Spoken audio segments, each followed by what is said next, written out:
The weaving of the fallen rākau was to build with things that are no longer living their purpose, I guess. So all the trees that I gathered for that piece were ones that had fallen in the storms, ones that had were on the ground, so hadn't been able to live to their full potential. Yeah, that was a really beautiful process to bring them to life, or to give them another life where they would be able to shine and see their beauty.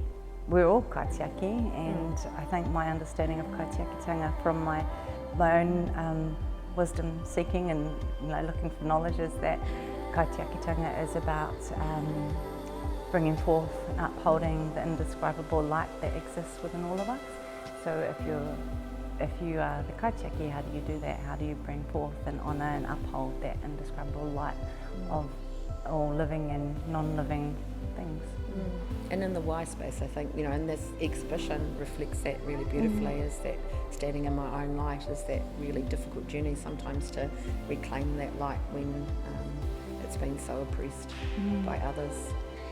There's also the magic of the darkness as well, though, like once you know yourself in that darkness, you know yourself like never before, and you know that's where so much strength comes from, and coming from those spaces into the light and being able to return to the darkness when you need to restore, to recreate.